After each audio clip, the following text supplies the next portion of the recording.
ये आज संभाल के रख लिया क्योंकि मेरे बिल्कुल बिल्कुल जूते पर लगी आकर के, तो वो ये मैं अपने पास रखूंगा ताकि सनद रहे कि मतलब आप समझ लीजिए अगर 10 घंटे के करीब टीयर गैस शेलिंग हो गई है तो समझिए कितनी तैयारी के साथ हरियाणा पुलिस आई थी। लगता है कि अगर आज भी अगर ठान ले तो 2 घंटे में तो तोड़ ही देते, लेकिन एक स्ट्रैटेजिक डिले है तो, लेकिन इस बार तैयारी हरियाणा पुलिस की बहुत जबरदस्त है। पिछली बार आपको याद हो चढ़ूनी आ गए थे, तमाम किसान यूनियन हरियाणा के आ गई, तो चौतरफा दबाव बन गया था, तो वो चौतरफा दबाव उधर से नहीं बन पा रहा है। शायद यही वजह है कि यहाँ से थोड़ा सा टेक इट स्लो, वो अंग्रेजी में कहते हैं don't play fast and loose, तो वो स्ट्रैटेजी के तहत मुझे लग रहा है किसान संगठन आगे बढ़ रहे हैं। किसानों का मुद्दा अब घर घर तक पहुंच गया आज पूरा दिन, जो पुलिस की कार्रवाई दिल्ली तक नहीं पहुंचने चाहिए किसान, इसी वजह से हरियाणा पुलिस को आज शायद फ्री हैंड मिला हुआ था और उन्हें पूरी ताकत लगा दी।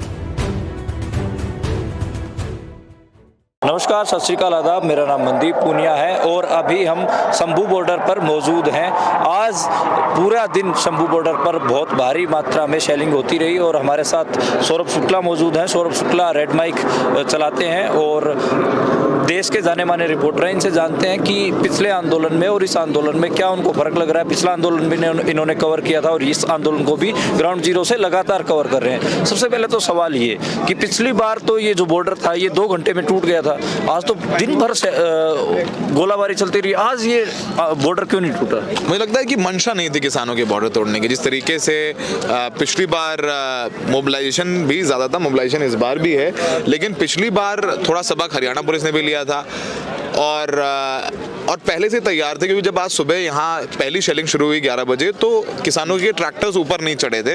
कुछ 100-150 किसान या युवा आगे चले गए और उन्होंने नारेबाजी शुरू की और उन्होंने वहीं से शेलिंग शुरू कर दी, जो कि अभी तक बादस्तूर जारी है। तो उन्होंने पहले ही दिखा दिया कि हम बिल्कुल अग्रेसिव हैं और हम इस बार बिल्कुल कोई मौका नहीं देंगे। आप देखेंगे कि मतलब आप समझ लीजिए अगर 10 घंटे के करीब टीयर गैस शेलिंग हो गई है तो समझिए कितनी तैयारी के साथ हरियाणा पुलिस आई थी। चाहे वो टीयर गैस थे वो भी एक्सपायर्ड है, वो भी हमने देखने को मिला, रबा बुलेट्स भी हैं, तो शायद बिल्कुल तैयारी तो थी लेकिन वो कन्विक्शन नहीं था कि हमें आज तोड़कर आगे जाना ही जाना है, क्योंकि लंबी लड़ाई ऐसा लगता है स्ट्रेटेजी के तौर पर किसानों की है। और जो आज इस तरीके की तस्वीरें आई और जो तस्वीरें देश और विदेश हर जगह गई हैं, तो लोगों को एक सिंपैथी भी आई है किसानों के लिए कि आप किसानों के ऊपर कैसे इतना ज़्यादा बल प्रयोग कर सकते हो। तो एक सिंपैथी जो है किसानों को मिली और उसका फ़ायदा हुआ और शायद ये स्ट्रैटेजी भी थी। और जैसे जैसे तमाम किसान जत्थेबंदी इस आंदोलन में नहीं शरीक हो रही थी, जब ये तस्वीरें आई तो उनको भी मजबूरी में इसमें शरीक होना पड़ रहा है। नहीं वो हो रहे तो उनके लोग उनको दबाव बना रहे हैं, उनके लोग आ करके आगे आ रहे हैं। तो कहीं ना कहीं ये जो आज पूरा दिन कार्रवाई हुई है, ये किसान जो संगठन नहीं आए थे वो भी मोबिलाइज हुए हैं, हरियाणा में मोबिलाइजेशन शुरू हो गया, यूपी में तैयारी शुरू हो गई है। तो मुझे लगता है कि आज वो स्ट्रैटेजी थी कि हम लोग पूरा जोर लगा के नहीं तोड़ेंगे। हाँ, कोशिश की गई, आज ताकत मापी गई कि हरियाणा पुलिस कितने ज़्यादा तैयार है, कितनी ज़्यादा प्रतिबद्ध है। और मुझे लगता है कि अगर आज भी अगर ठान ले तो 2 घंटे में तो तोड़ ही देते, लेकिन एक स्ट्रैटेजिक डिले है। रात भर, जैसे अभी बताया प्रेस कॉन्फ्रेंस में कि रात भर हम यहीं रुकेंगे और कल वापस से पूरी ताकत से तोड़ेंगे। तो मुझे लग रहा है कि एक स्ट्रैटेजी की रणनीति के तहत पूरी ताकत नहीं लगाई जो पिछली बार लगा करके, मुझे लग रहा है 2 घंटे लगे थे शंभू बॉर्डर पे, हम लोग यहीं खड़े हुए थे, 2 घंटे में तोड़ दिया था।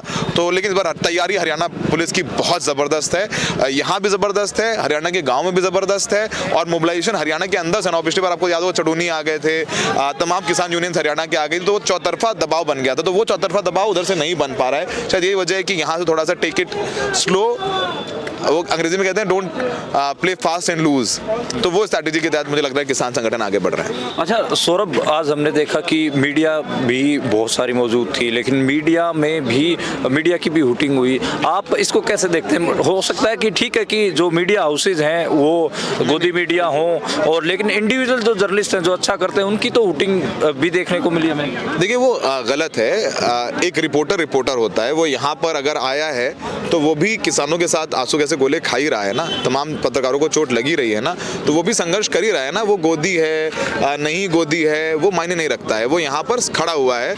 अगर 100 नहीं 10 दिखा रहा है तो वो 10 भी इस समय महत्वपूर्ण है कि आज जितने लोग दिखाएं उतना अच्छा है। तो वो हुटिंग जायज़ नहीं समझता हूँ, उनके मालिक जो हों वो हों, लेकिन ज़मीन पर रिपोर्टर है उसकी मंशा ख़राब नहीं होती है, मालिक रिपोर्टर नहीं है। ये किसानों को समझना पड़ेगा कि रिपोर्टर को मालिक समझ करके वो हूट करना या ट्रोल करना वो थोड़ा सा नाजायज़ है। मैं भी एक बहुत लंबे वक्त तक रिपोर्टर रहा हूँ, आज एक स्टैंड लेकर के NDTV छोड़ करके यहाँ आपके बीच खड़ा हूँ, लेकिन कोई शिकायत नहीं। मैंने कभी संस्थान को गाली नहीं दी, अभी अपने कभी गाली नहीं दी, ना दूंगा। कारण उसका यह है कि ये रिपोर्टिंग ले करके स्टैंड लेना और रिपोर्टर का हमेशा से कर्तव्य है कि सही बात लोगों तक पहुंचे, वो करते हैं। दिखाना नहीं दिखाना ऊपर एडिटर्स के हाथ में होता है। तो रिपोर्टर्स की हूटिंग या उनको ट्रोल करना उतना जायज़ नहीं समझता हूँ। ये बात मैं भी कहना चाहूँगा कि जो मीडिया संस्थान है, वैसे तो मीडिया ही एक रूलिंग क्लास टूल है, लेकिन लोग टूल नहीं होते हैं। लोग अपना इंडिविजुअल अच्छा काम कर रहे होते हैं, तो लोगों के पीछे पड़ने की ज़रूरत नहीं होती।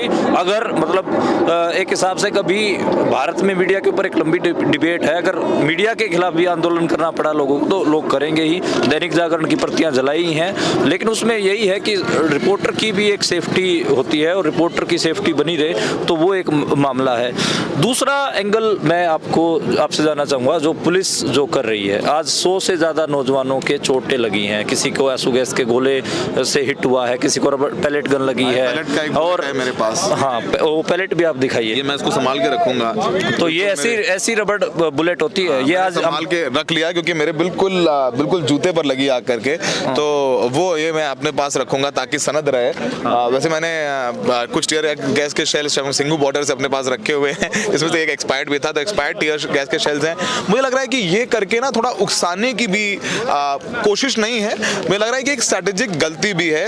अगर किसानों को इतना ज़्यादा बल प्रयोग नहीं किया जाता, बातचीत की जाती, एक डेलीगेशन हरियाणा पुलिस का मिलता, बात करता, चीज़ों को डिले किया जाता, लेकिन कई लोग मिले यहाँ पर, लड़के मिले जिन्होंने घर से टीवी देख करके यहाँ पहुँच गए, 2 घंटे में 3 घंटे में एक्टिवा से आ गए, एक साइकिल से आ गया, तो मोबिलाइजेशन हो रहा है। तो मैं जैसे बोला ना कि आज दिन में जो टीयर गैस शेलिंग हुई है, ये फायदा ही पहुंचा रहा है किसान आंदोलन को, किसानों को फायदा ही पहुंचा रहा है। नुकसान जाहिर सी बात है, लड़कों को चोटें लग रही हैं, तस्वीरें जब जाती हैं लोकतंत्र में, प्रशासन और आम किसान के बीच टकराव है, ये अच्छी तस्वीर नहीं है। जो उधर भी खड़े वो भी देश के नागरिक है, जो यहाँ है वो भी देश के नागरिक हैं।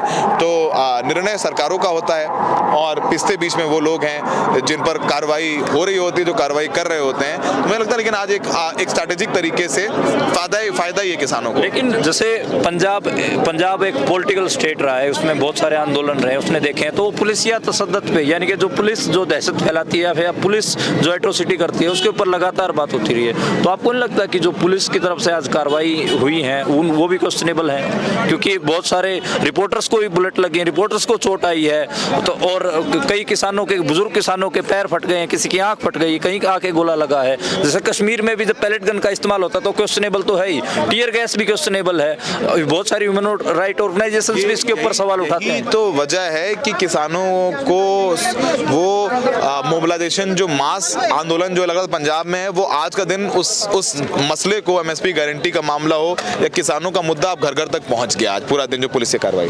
देखिए, केंद्र सरकार को पता है कि पिछली बार हरियाणा में बैरिकेड तोड़े और दिल्ली तक जो है एक लगभग 13 महीने तक, समझिए कि कैप्टिव नहीं बोलूँगा, लेकिन वहाँ पर धरना लगा रहा, जो कि एक बड़ा आंदोलन था। मुझे लग रहा है आज़ादी के बाद का सबसे बड़ा आंदोलन है कि दिल्ली की बॉर्डर्स पर 13 महीने किसान बैठ जाएं और वो सर्वाइव कर जाएं। तो दिल्ली तक नहीं पहुंचने चाहिए किसान। इसी वजह से हरियाणा पुलिस को आज शायद फ्री हैंड मिला हुआ था और उन्होंने पूरी ताकत लगा दी, पूरी जोर आजमाइश कर दी। और एक वक्त तो लगा था कि बैरिकेड तोड़ भी देंगे, क्योंकि आगे का जो बोल्डर शोल्डर से वो तोड़ दिए, जो कीलें लगाई थी, गाड़ी थी, प्लास्टर थे, वो तोड़ दिए थे।